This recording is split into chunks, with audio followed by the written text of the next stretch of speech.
Okay, this is that Tall, Dark, and Cowboy by Joanne Kennedy.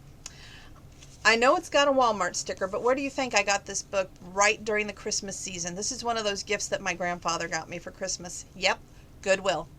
Some of the best things you can find at resale shops. You don't have to pay $5.98. It was 99 cents, gently used. But of course, I could have marked it up, right? But this one, I thought, I want you to experience the joyride that I had with this book, but I'm going to read the back to you and the one paper clip, and then I'll give you the rating.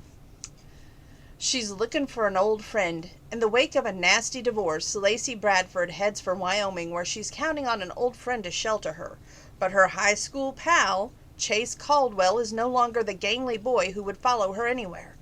For one thing, he's now incredibly buff and handsome, but that's not all that's changed. What she finds is one hot cowboy. Chase has been through tough times and is less than thrilled to see the girl who once broke his heart. But try as he might to resist her while Lacey's putting her life back together, he's finding new ways to be a part of it. And if that doesn't wet your whistle, the next part will. This is the author's note, which she did an excellent note, so I don't have to mark anything enough to make you read this book, but I will give you a rating afterwards. Dear reader, if I dropped you in the middle of nowhere with nothing but $50, a beat-up muscle car, and an ugly stray dog, would you be able to build yourself a new life? That's what the former trophy wife, Lacey Bradford, has to do when her ex-husband is exposed as a con man. Swearing off all his ill-gotten gains, she hits the road, running from the wreckage of her reputation. Hundreds of miles and one honky cowboy later, she tries to rebuild her life in a world that is foreign to her as another planet. I love quote-unquote fresh start stories. On a long road trip through the vast plains of Wyoming, I study every small town, wondering what I would do if I had to live there. Could I get a job at that little cafe? How hard would it be to tend bar at that tumble-down saloon on the edge of town?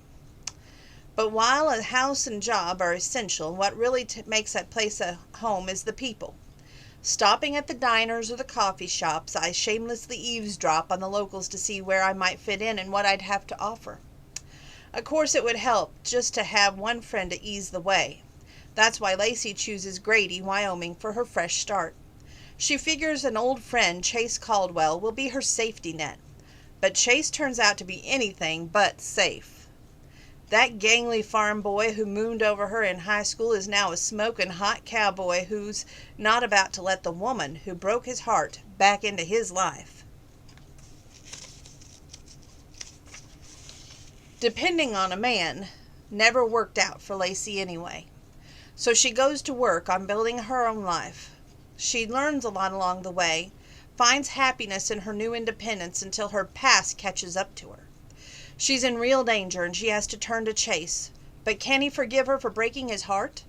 And can she trust a man who pushed her away when she needed him the most? I'm always happy with a book when I find myself missing the characters after it's done. And I sometimes catch myself wondering what Chase and Lacey are doing now. Hopefully they'll become your friends too. I love to hear from your readers, so please stop by my lively Facebook page at Joanne Kennedy Books or drop by my website at joannekennedybooks.com to tell me about your own life and share in my adventures on the wild edge of Wyoming. Joanne Kennedy, Stillwater, December 2019. So what does this book get? It was a roller coaster ride. It's going to get an 8. It's still a must read, okay, but it wasn't off the charts grand, but it was a good book. You wouldn't regret reading this book. I just don't like some of the adventures in it with the rough, and I know this is going to sound so weird because I watch Yellowstone and love the Yellowstone, but I don't sit there and watch like when they hang somebody or take them to the train station. And if you watch Yellowstone, you know what I mean. But there's a few moments in this book kind of like that. It's not as gruesome, but kind of. It hints at it. But it's still, that's a good rating. So, good book. Pick it up and read it. And this one is on its way to the Candy Kitchen in Tuscola next Sunday. Just saying.